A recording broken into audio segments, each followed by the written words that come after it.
Graça e paz da parte do Eterno. Vamos orar. Pai amado, estamos diante da Tua palavra, Deus, que é a Tua voz, que é a forma da Tua revelação, ó Pai, escrita, que foi perpetuado, ó Deus, pelo Seu milagre, pela Sua intervenção, ó Pai, e que ela possa nos enriquecer nessa noite, ó Pai, trazendo a Tua vontade, a Tua palavra, ó Deus, os Teus ensinamentos e a Tua doutrina, Pai, para que possamos sair daqui edificados, abençoados, Senhor, levando em nossos corações a Tua palavra, Deus. Em nome de Jesus que eu oro. Amém. Amém.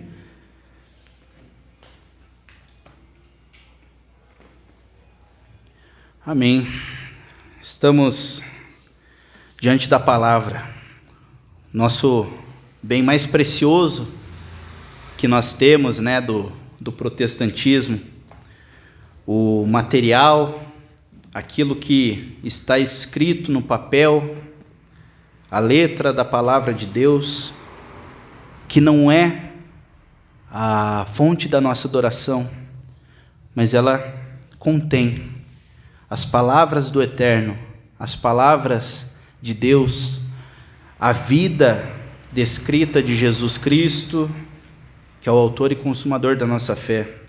Com isso, irmãos, eu quero dizer apenas que este livro, ele é um livro de papel, com uma capa, contracapa, com uma edição,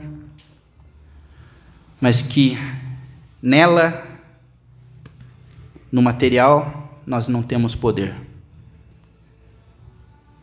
A Bíblia, aberta num salmo, no canto da sala, juntando poeira, não tem poder. O poder de Deus se manifesta quando nós estamos reverentemente diante da palavra de Deus, lendo com entendimento, abençoados pelo Espírito Santo, que nos dá a capacidade de entender essa palavra. E por isso que nós devemos orar e pedir: Deus, me capacite, porque se eu for a Tua palavra sozinho, eu vou fazer besteira. E é por isso que nós devemos ter um cuidado tremendo, muito zelo e muito respeito à palavra de Deus, porque na palavra de Deus, no verbo divino, há poder, não no material, mas na palavra de Deus. Amém? Amém. Vamos abrir as nossas Bíblias lá em Marcos, no capítulo 4, vamos fazer a leitura a partir do versículo 3.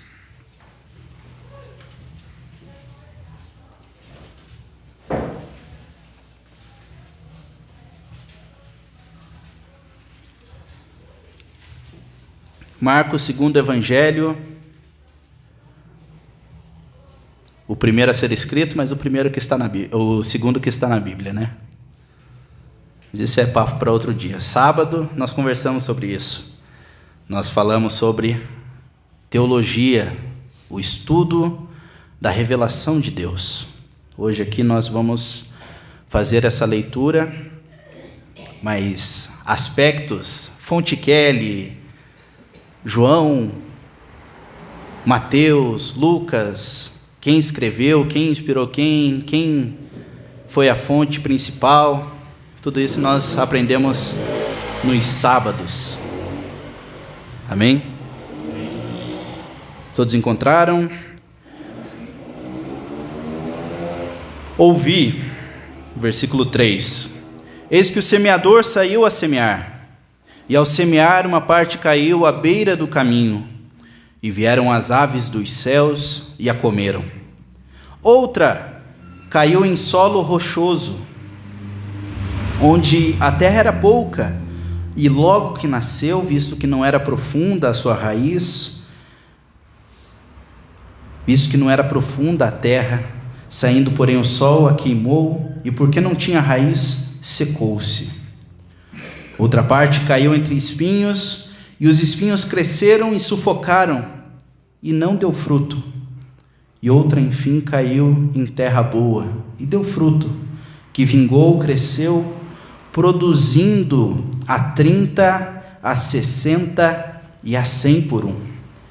E acrescentou: quem tem ouvidos para ouvir, ouça. Amém? Essa provavelmente é a parábola mais conhecida. Deve ser. Todos têm ela decorado. Eu lembro que quando nós estudávamos com a Bia na escola dominical, ela deu aula do semeador.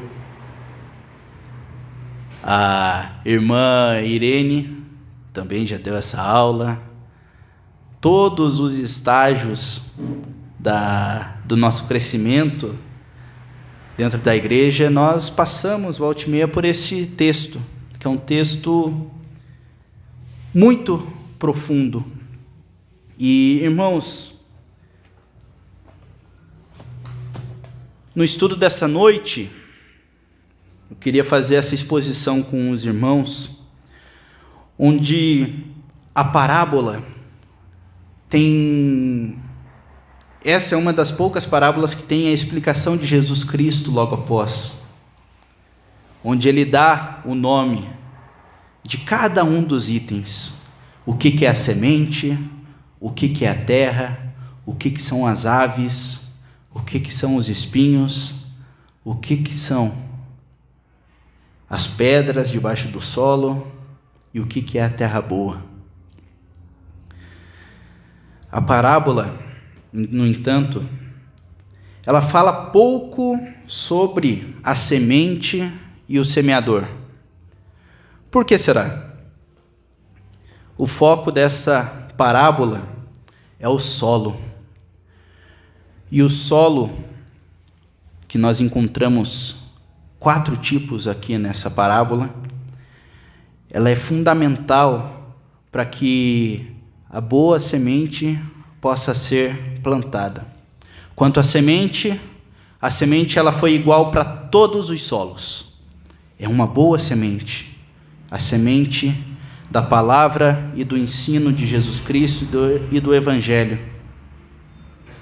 O semeador era um semeador meio maluco, né, que jogava sua semente para todo lado, aparentemente sem muito critério. Mas o trabalho do semeador, ele deu fruto, ele deu resultado. Mesmo que 3 solos tenham sido ruins, ele deu o resultado no bom solo. E sobre os solos, nós temos 4 situações. Nós temos aquele chão batido, de solo caminhado. Hoje nós temos pavimentação nas ruas, né? Hoje, principalmente, época de eleição, começa a asfaltar tudo, né? Mas, enfim, os caminhos da antiguidade, eles eram pisados.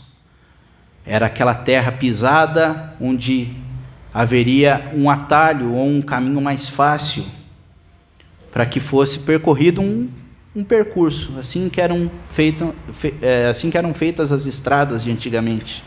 As estradas com pedra, com uma arquitetura, um modo ordenado de se colocar as pedras, surge depois. Mas todo mundo sabe o caminho que se deve seguir quando você tem um traçado. E esse chão pisado pelos homens é o chão que precisa também da palavra. Aqui a analogia, a figura que se usa é que todos os homens, todos, independente de quem sejam, eles estão cauterizados pelo pecado. Eles estão com a mente batida, pisada, voltada para o pecado, voltado para as coisas que não são de Deus. E é por isso que a semente não penetra, não faz raiz, não nasce, e as aves dos céus vêm e retiram a boa palavra. O solo, ele precisa estar propício para um discipulado ou para receber a mensagem. E nós somos chamados também para termos esse cuidado com o discípulo. Eu queria fazer uma pergunta para os irmãos. Na jornada do discípulo, ele veio para a igreja, ele ouviu o apelo, ouviu a boa notícia de Jesus Cristo e creu e levantou a mão no final do culto e falou: Senhor, eu aceito. Essa pessoa está salva? Essa decisão é suficiente para a sua salvação? A resposta que nós temos é que esse é o primeiro passo de uma vida de santificação, de uma vida dedicada a Jesus. Você tomou uma decisão? Pois bem, agora nós precisamos cuidar de você. Nos nossos cursos e nos nossos treinamentos de sábado, nós aprendemos toda semana um pouquinho mais de como cuidar do novo convertido, do novo discípulo. Porque a decisão, ela pode ser tomada de forma equivocada. Quantas e quantas decisões nós tomamos de forma equivocada, né? Quantas bobagens, não precisa responder, tá? Quantas bobagens nós fazemos por não pensar direito, por não refletir nas consequências das nossas decisões, e nós nos damos com a cara do muro. Uma decisão é um passo. Para além da decisão, nós precisamos ter um acompanhamento. E é por isso que quando nós evangelizamos e lançamos a semente, nós precisamos grudar naquele discípulo que tomou uma decisão, trabalhar aquela terra, ensinar, preparar, dar base. Sabe por quê? Porque as aves dos céus estão à espreita, querendo tirar essa boa palavra dessa nova alma que pode ser uma alma conquistada para Jesus. Imagine que segunda-feira eu acordo, pego o ônibus, vou para a minha faculdade e no meio do caminho eu converso com alguém e indo pelo mundo, pregando o evangelho a toda criatura, essa pessoa toma uma decisão. E eu falo para ela: até semana que vem. Nós continuamos a nossa conversa. O que vai acontecer? Essa pessoa vai estar sozinha, com a boa mensagem da cruz, mas sem um acompanhamento, sem uma base, sem um solo fértil, sem um solo preparado para que ele receba essa palavra. O que ele vai ouvir quando ele for para casa, falar: mãe, conheci Jesus Cristo? Mãe vai falar: larga disso. Você vai querer ficar rodopiando na igreja igual esses crentes? Você vai querer ficar falando de um Deus que morre? Você vai querer ficar falando, cantando músicas que, sei lá, é brega, não é a música que você gosta?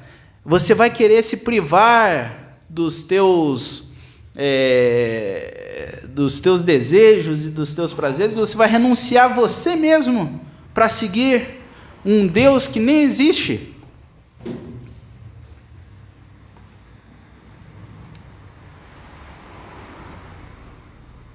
Ele vai procurar na internet, ele vai encontrar centenas, milhares de possibilidades de um testemunho acerca da Bíblia, para o bem ou para o mal. Ele pode cair numa seita onde eles professam o nome de Jesus Cristo como Senhor e Salvador de suas vidas, mas sem base. Ele pode cair num canal de ateísmo, onde ele fala, a Bíblia está errada por causa disso e daquilo, a genealogia de Mateus é diferente da genealogia de Lucas, a genealogia de não sei quem é diferente da genealogia. O cego de Jericó, num evangelho fala que está na entrada, outro fala que está na saída. Viu como isso não faz o menor sentido?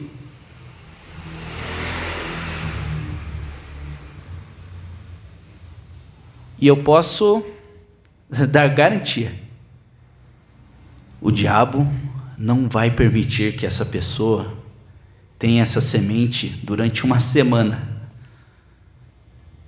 numa terra que não esteja preparada. E eu convido você que faz o seu discipulado, que indo pelo mundo e pregando o evangelho a toda criatura, se agarre no seu discípulo. Não solte. Jesus precisa que a tua vida esteja linkada com a vida desse discípulo, para que a mensagem tenha o efeito que precisa, o efeito de salvação, conhecendo e tendo base bíblica, para tirar todos esses enganos, afastar as aves dos céus, e que essa semente possa brotar num solo que esteja melhor preparado.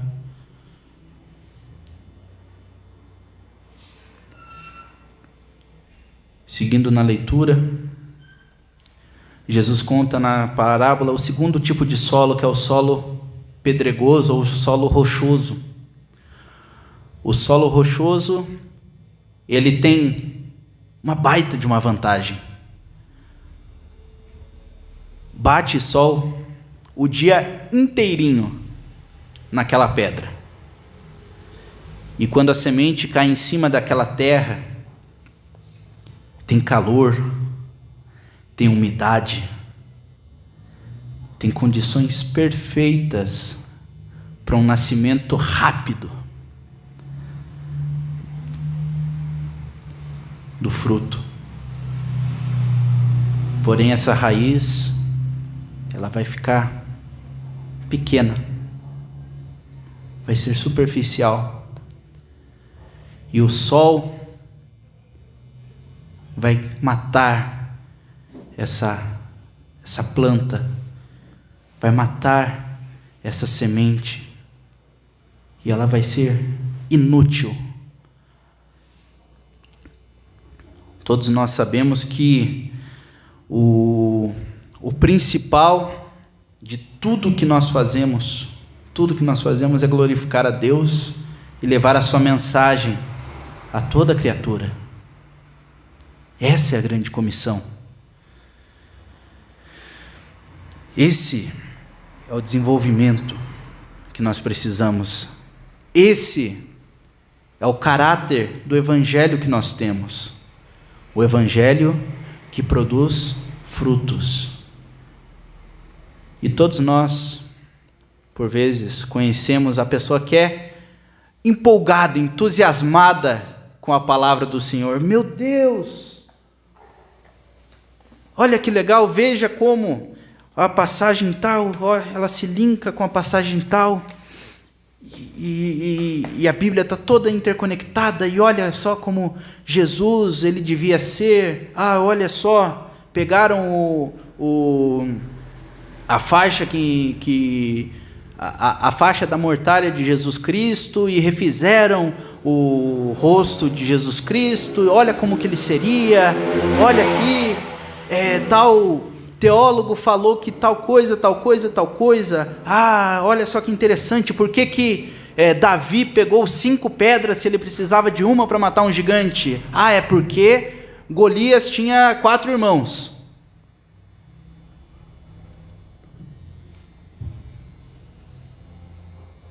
A princípio parece que faz sentido. Se uma pedra para um gigante, ele pegou 5, ele tinha que matar 5 gigantes. É um raciocínio lógico, mas é falso. É um raciocínio onde você contabiliza as coisas e as verdades de Deus. Não necessariamente tinham 5 gigantes. Ele precisava matar um. Isso está escrito. Isso está descrito na palavra. E talvez ele tenha pego 5 pedras porque queria ser um pouquinho mais sensato, né? Sensato, a pessoa que vai lutar contra um gigante, a pessoa precisa ser meio desapegado à sua própria integridade física, né? Mas ele, em nome do Senhor, se apresentou como um instrumento que naquele momento seria importante para uma vitória, para a glória de Deus. Mas eu quero que os irmãos percebam como que é perigoso esse tipo de raciocínio. Porque é um raciocínio interessado, é um raciocínio efusivo, é um raciocínio, é legal ver alguém que está interessado e apaixonado pela palavra, mas ela precisa ter profundidade na palavra de Deus, nos ensinos de Deus, na doutrina de Deus. Essa pessoa precisa ter profundidade nos temas sobre o que é Cristo. Se Cristo é Deus ou se Cristo não é Deus, ele precisa saber responder isso.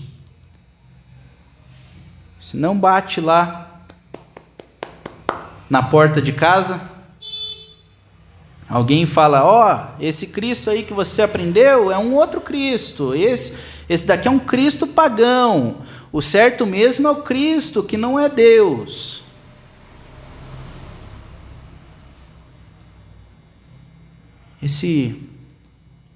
Essa pessoa que recebeu a palavra, mas não tem profundidade, ela vai ser capaz de afastar-se desses perigos, de refutar, de demonstrar por A mais B que o Verbo se fez carne, o Verbo estava com Deus e o Verbo era Deus.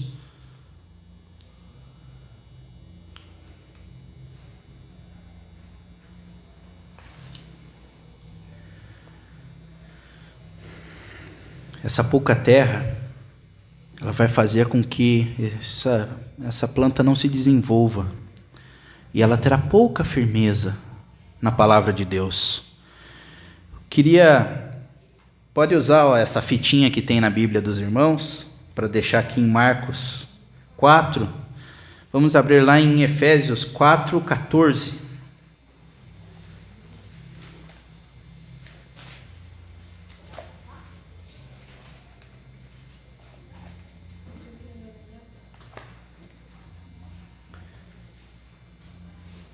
Porque Paulo escreve aos Efésios,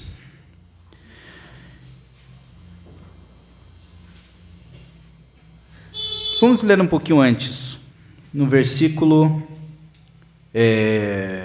11, ele mesmo concedeu uns para apóstolos, outros para profetas, outros para evangelistas, outros para pastores e mestres, com vistas ao aperfeiçoamento dos santos e ao desempenho do seu serviço, para a edificação do corpo de Cristo, até que todos cheguemos à unidade da fé e do pleno conhecimento do Filho de Deus, a perfeita varonilidade. Talvez na versão dos irmãos esteja a perfeita maturidade, a perfeita ser homem perfeito, ser adulto, à medida da estatura da plenitude de Cristo. Versículo 14 agora. Para que não sejamos como meninos agitados de um lado para o outro, levados por todo vento de doutrina, pela artimanha dos homens e pela astúcia daqueles que induzem ao erro.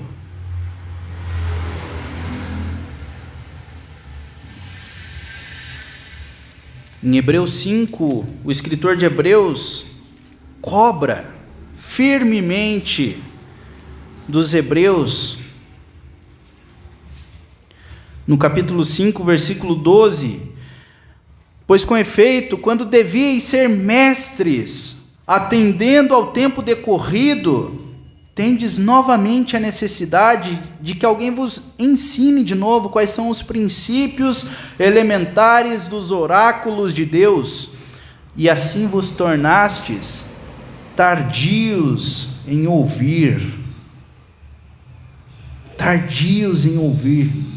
necessitando de leite e não de alimento sólido. Essa é a descrição daquele crente, daquele fiel que não se desenvolve como crente, que tem preguiça de folhear, ver essa broca de livro aqui, e se sente desanimado de ler e de folhear e de entender a Bíblia. O Evangelho Puro e Simples, que é um livro escrito pelo C.S. Lewis, se eu não me engano, Evangelho Puro e Simples. O Evangelho Puro é o que nós defendemos, simples é difícil, porque o Evangelho ele não é simples, a Bíblia ela não é simples de ser entendida. A salvação é simples, basta crer. E como que nós andaremos como adultos diante do Rei se nós não estudarmos os seus estatutos, os seus mandamentos? Então, a salvação é simples, basta crer. Mas nós precisamos ter alimento sólido. Aqui a figura que ele usa é do leite materno, aquele alimento que não precisa ser mastigado, aquele alimento que ele é assim nutritivo, mas ele é fácil de ser consumido. E a palavra de Deus, ela não é sempre simples e sempre fácil. Às vezes você precisa conhecer uma genealogia de ponta a ponta. Às vezes você precisa saber quais são os blocos de textos históricos, textos poéticos, textos proféticos, evangelhos, cartas paulinas, cartas gerais. Você precisa saber desse aprofundamento para que você tenha raízes e que a tua fé não morra e não pereça com o sol quente.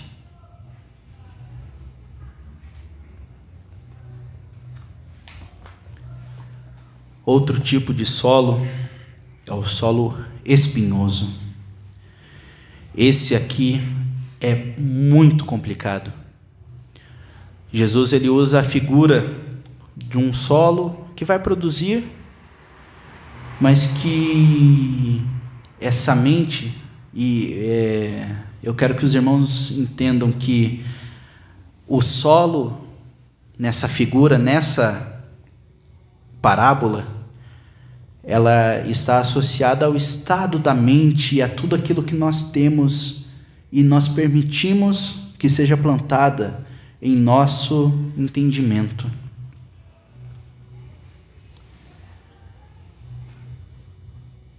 O solo batido é aquele aquela mente dura, que não entra nada, não se convence, não se deixa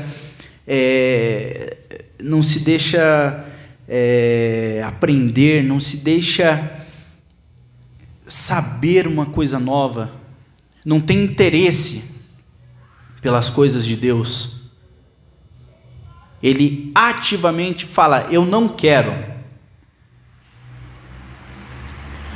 O solo rochoso é aquele solo que tem alguma coisa impedindo a raiz. Pode ser uma preguiça, pode ser uma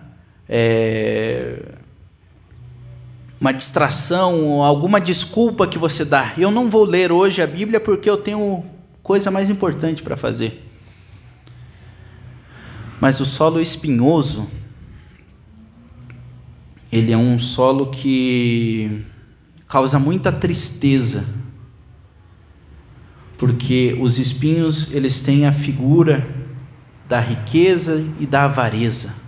Isso está explicado por Jesus nos versículos seguintes, ali na explicação da parábola, onde ali no versículo 18, os semeados entre espinhos são os que ouvem a palavra, mas os cuidados do mundo, a fascinação da riqueza e as demais ambições concorrem e sufocam a palavra, ficando este fruto infrutífero, ficando essa semente infrutífera.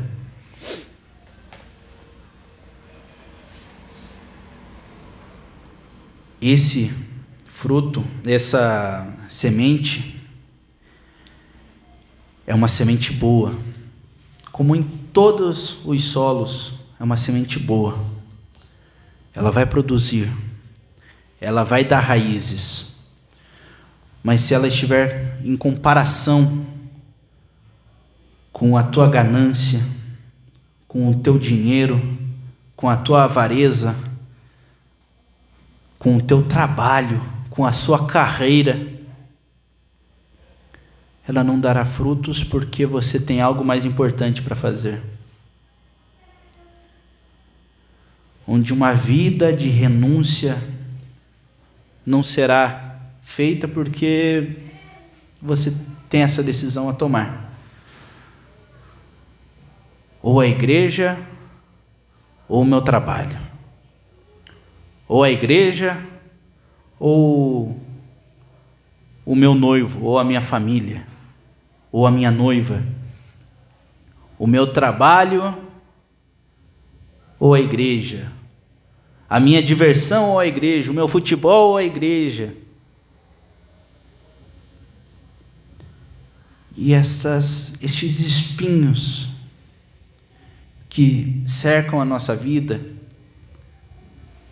a internet nos dá acesso a vários espinhos, a TV nos dá acesso a vários espinhos, o streaming, que é a tecnologia da moda, nos dá vários outros espinhos,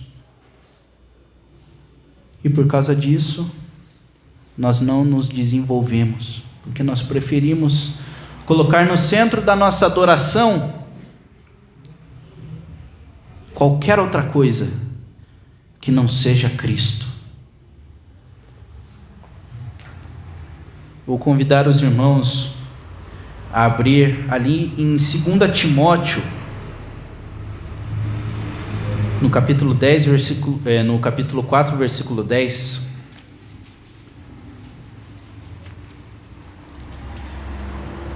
Colossenses, Tessalonicenses, Timóteo. É isso? Timóteo. Isso.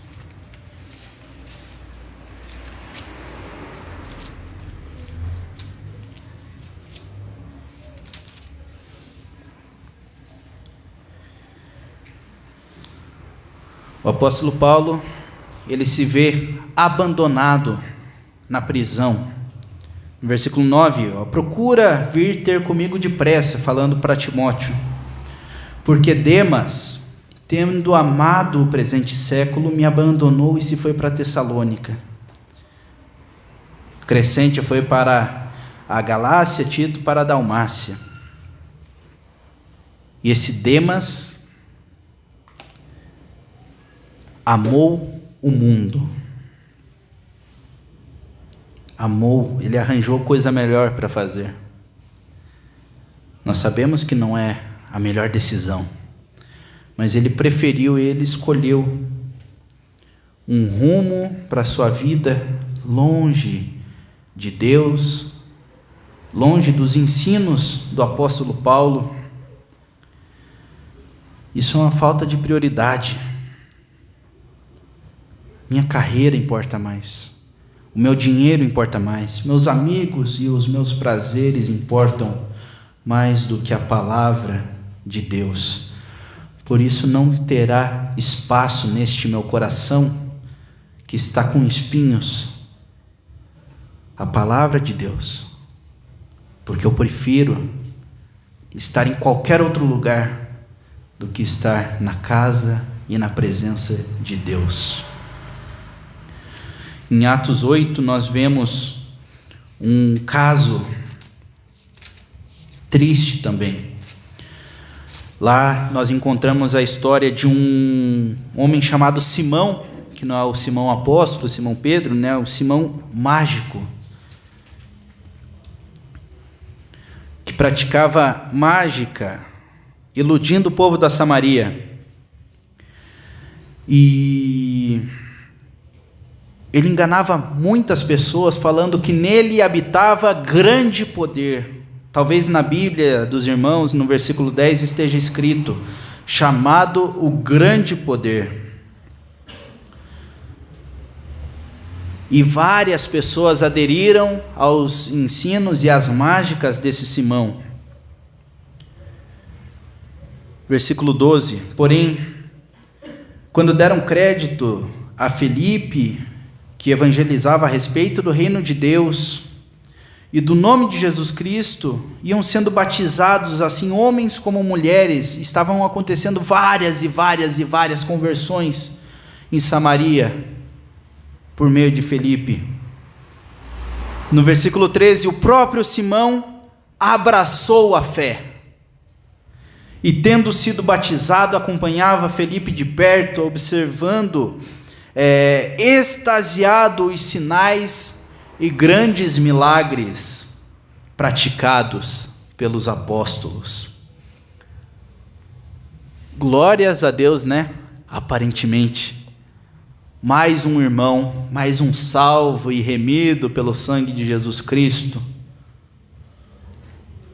Porém, a história desse homem termina de maneira trágica. Nós não sabemos como ele terminou, mas nós sabemos que ele caiu. Nos próximos versículos, conta como Pedro e João, que estavam em Samaria para verificar o que estava acontecendo, né? Eles estavam lá, eles impunham as mãos e recebiam o Espírito Santo. No versículo 17, então impunham as mãos e recebiam estes o Espírito Santo.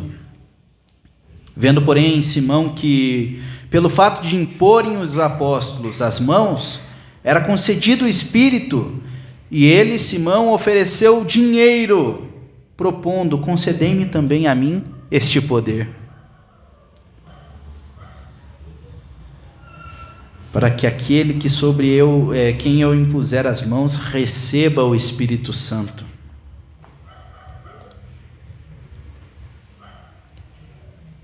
Esse homem, movido de avareza, de ganância, tentou comprar o poder do Espírito Santo. Mas Israel, ele acabou de abraçar a fé. Mas a semente que ele recebeu não pôde frutificar porque ele tinha outras prioridades.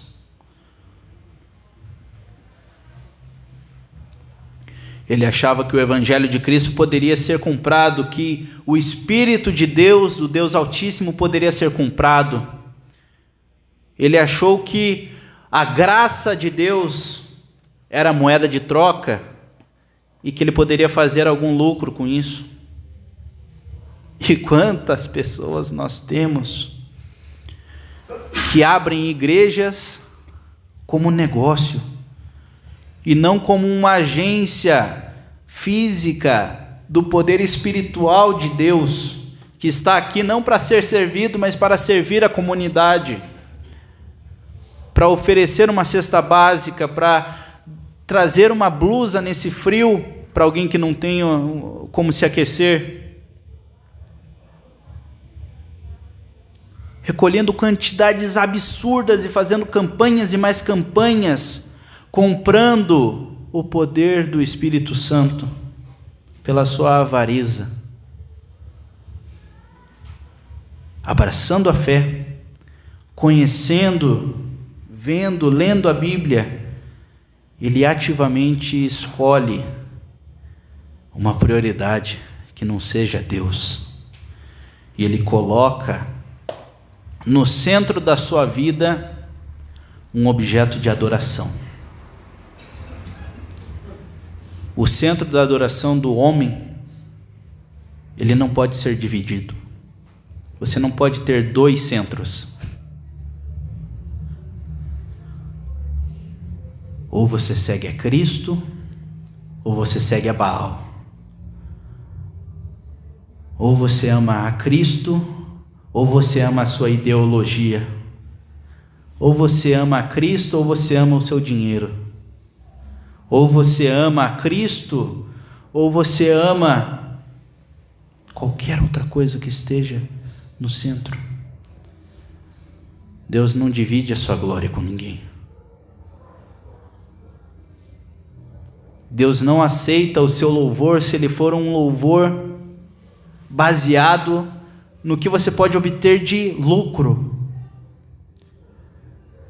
Deus não aceita o seu louvor porque ele vai te dar um carro do ano, ele vai te dar uma casa, ele vai te dar territórios, e por isso que você louva o Senhor, porque eu preciso dessa casa, ó Deus, por isso eu te louvo. Não vai funcionar. Não vai funcionar porque Deus não está interessado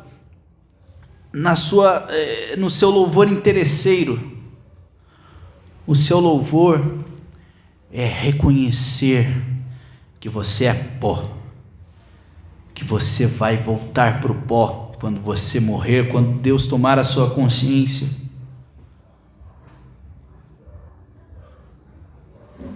Você vai morrer, você vai apodrecer, e Deus ele te oferece a oportunidade de ter um corpo glorificado, um corpo novo, refeito, com perfeição, a imagem da sua glória.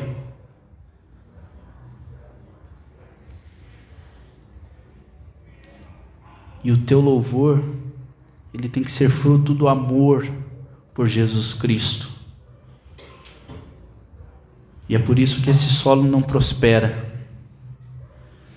É um solo que tem outras plantas tomando o espaço e tornando essa semente infrutífera.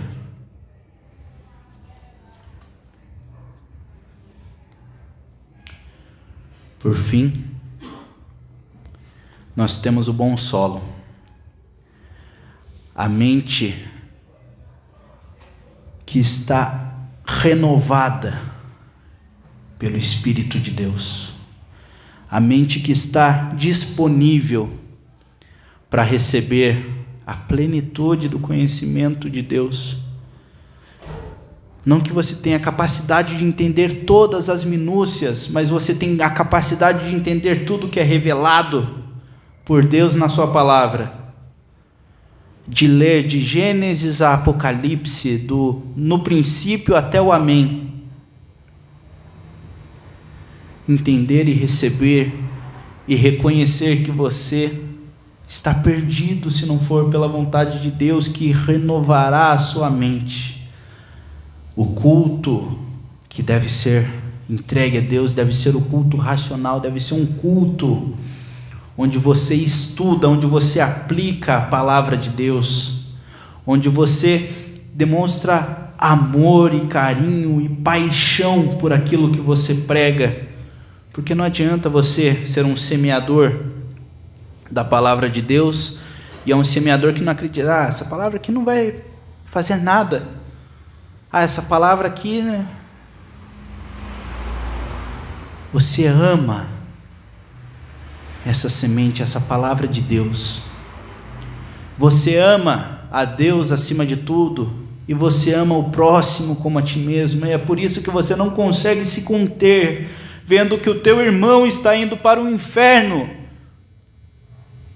sem salvação e sem remissão, que ele precisa de Jesus Cristo em sua vida como Salvador, e você não se contém, e você quer falar e falar e falar e falar e falar e falar, porque você ama o teu irmão. Na tua casa você vê o teu filho perdido, assim como naquela história de Lucas 15, o pai vê o seu filho que pegou todo o seu dinheiro que lhe cabia, saiu e foi fazer o que queria no mundo. E o coração desse pai se afligia tanto, porque ele esperava que esse filho voltasse, por amor desse filho, não por amor ao dinheiro que ele tinha levado, ao prejuízo que aquele filho ia causar. O prejuízo, dane-se, ele não estava interessado nisso. Ele precisava da alma do seu filho entregue a Cristo Jesus. O outro filho que estava perdido porque estava com inveja, porque o meu pai ama mais aquele outro irmão. Estava perdido também, estava angustiado, e o pai não conseguia se ver contente enquanto seus filhos não estivessem salvos no caminho do Senhor, recebendo as bênçãos de Deus.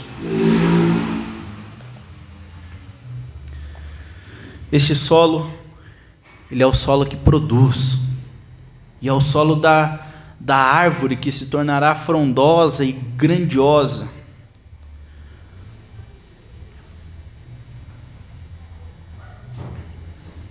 Para isso, essa jornada, esse crescimento dessa árvore, você precisa de intimidade, contato, conversar com Deus, uma vida de oração, uma vida de devocional, uma vida onde você lê as Escrituras e tem intimidade com o Criador.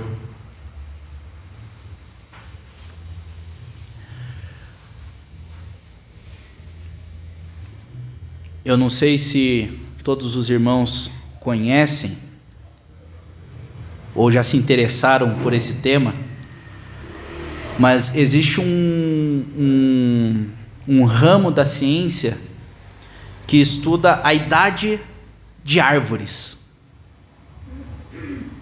E eu sou um carvalho, pertencente à família Carvalho, né? Carvalho é uma árvore que ela é grande,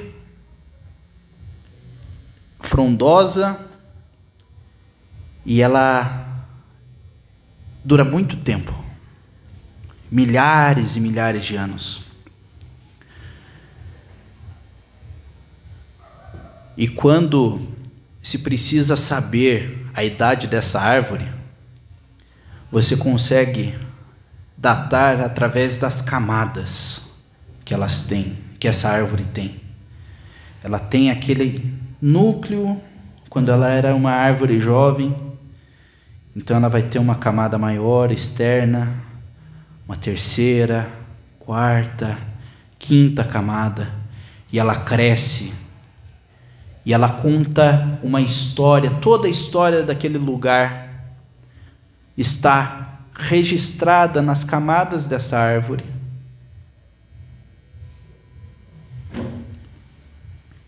E o crente que dá bom fruto, o crente no qual esta semente cresceu, se desenvolveu, ela precisa também ter camadas de intimidade com o Senhor.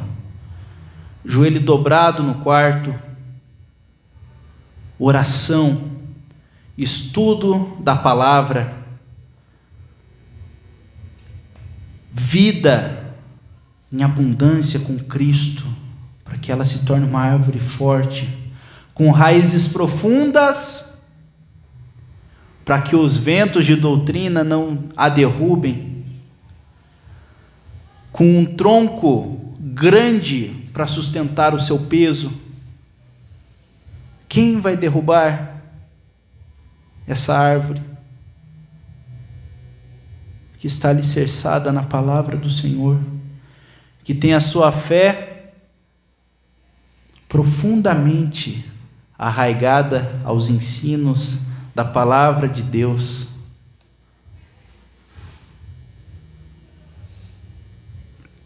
O apóstolo Paulo que fala que nem a morte, nem a vida, nem principados, nem potestades, nada nos separa do amor de Jesus Cristo. Existe um debate na teologia sobre a perda da salvação ou não. Particularmente, eu acredito que um crente firmado na palavra do Senhor, ele não perde a sua salvação. E ele pode sim ser tentado, pode sim ser marcado, podem tentar tirar tudo dele, mas ele tem raízes fortes o suficiente para não ser derrubado. Esse assunto é extenso, é complexo. Por vezes, quando a igreja não tem maturidade, isso gera divisão dentro da igreja.